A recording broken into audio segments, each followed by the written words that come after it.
So, yes, ENGN is part of a company called Varanium Lifestyle, which is already in the fashion and lifestyle business. And performance wear for women is something as a category that I was looking at. And the more we kind of delved into it, there were two things that stood out very strongly for me. One was that female athletes in India are still so hugely underrepresented, and I think every second day, thankfully, now there's much more awareness and much more being spoken about how women athletes and women in general need better representation. And I think yesterday being Women's Day, there was of course a lot more conversation around this topic. So ENGN kind of came about from these two things. One was let's see how we can actually help female athletes in India and actually back them.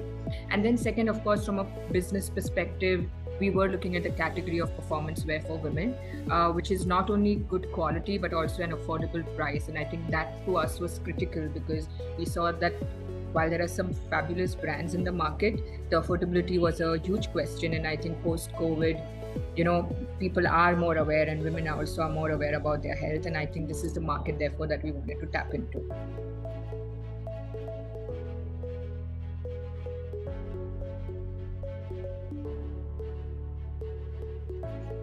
Yes, so I'm the COO and the CMO, because we are a bootstrapped company. So as a co-founder, obviously, I'm involved in multiple roles.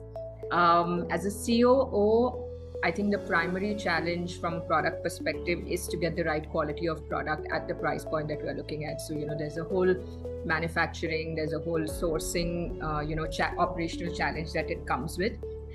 Because we are very particular about the kind of fabric we want, the kind of stitching we want, the kind of cuts that we want for Indian women's bodies. That becomes obviously is an exciting but a challenging journey. And the second bit, as far as female athletes are concerned, I think I wouldn't really call it a challenge, but it is quite an eye-opener, despite knowing a lot that some of our female athletes come from such humble backgrounds, and really, really humble backgrounds, and the fact that they have still reached national level without any support. And then when ENGN has backed them, the kind of tremendous progress that they have shown, because we are trying to create a full ecosystem, not just back them financially, but also invest in their training. We also invest in their nutritional requirements. We also invest in their mental coaching if they require that. And so it's been a huge eye-opener from that perspective.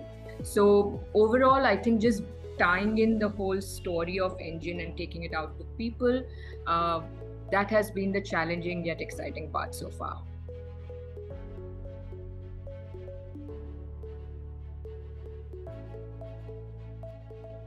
So as ENGN, like I said, we were established in 2021.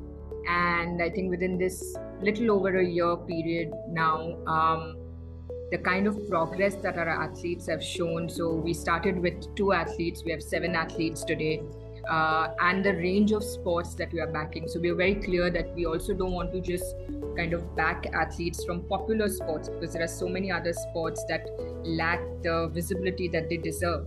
So today, we have representation from, we have Katya Koilo, who's a windsurfer.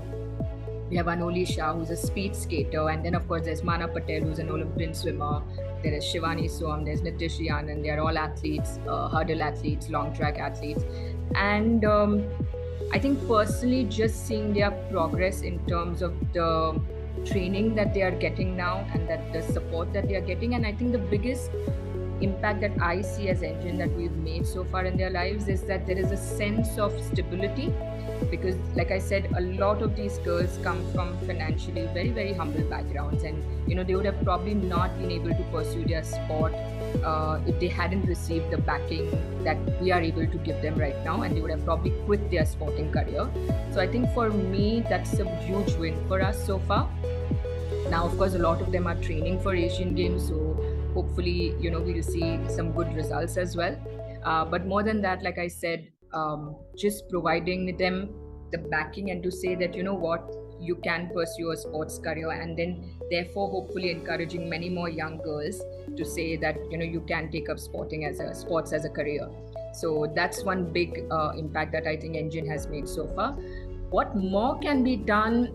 I would say not just as ENGN, but as a community as a whole. I think a lot more, like we are saying, and somebody had actually asked me this question a few months ago, saying, "What if other companies start doing this like ENGN is doing?" And I would be thrilled, because the more the merrier. If more brands and more organizations back female athletes and really invest in them, then the whole country stands to gain and the whole community stands to gain. So a lot more in terms of just giving them the infrastructural support, giving them the visibility that they need, giving them the training that they need, and not necessarily from your own brand, but just creating that ecosystem for them to thrive. I think a lot more work needs to be done over there.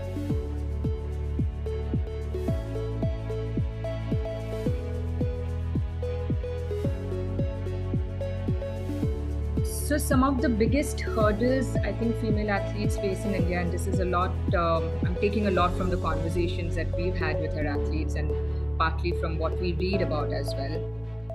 I think number one is just the bias, right? I think we're in 2023, and one would think that things would have changed now dramatically from what it was, say, 30, 40 years ago. But unfortunately, there is still a very deep-rooted gender bias that exists. So I think number one, that's a huge challenge that we all need to fight and, question rather. I think the second is, the pay scales. And I know, people like Sania Mirza, who's recently formally announced her, retirement as well, has spoken about this quite effectively. The fact that they just don't get equal pay despite the level or the global kind of ranking that they reach. So I think that's something that still remains a challenge. And just to reiterate the point that a lot of the female athletes drop out of their sporting career only because they don't have the financial backing, or they're not able to garner the kind of sponsorship that maybe some of their male counterparts are able to receive. So I think that's number two.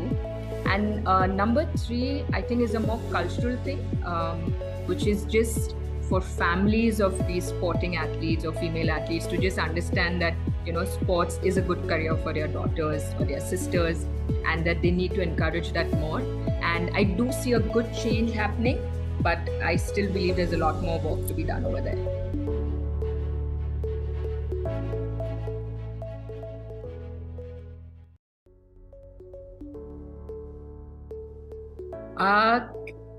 Currently, we would like to focus on women's performance wear, only because I believe that's where our expertise lies. But I'm somebody who believes never say never. So hopefully, maybe if we feel confident enough to include performance wear for men, we'll do that as well.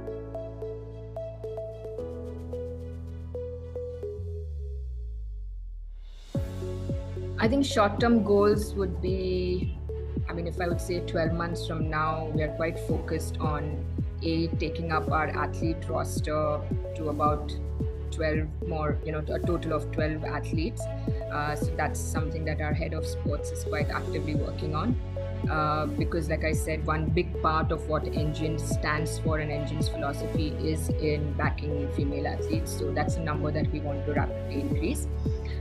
Two, from a product perspective, we just launched our first our first retail store in Mumbai, and we plan to open 5 more in the coming months. So these are short-term goals, very specific goals that we want to achieve. Long term, I would want ENGN to become, a preferred brand of performance wear as far as women is concerned. But more than that, really become the brand that inspires women to just take up fitness in general as a lifestyle and not as a one-off thing. So I think it's an inclusion of, athletes, female athletes, the kind of backgrounds they come from, and with celebrity faces like Isha Deol, who's a brand ambassador, who's also a great mix of, what she's achieved in her professional career and who she is in her personal life. I think with, ambassadors like this, if we can actually inspire and, motivate women and girls in general to take up fitness as a lifestyle, then I think that's what ENGN would have achieved.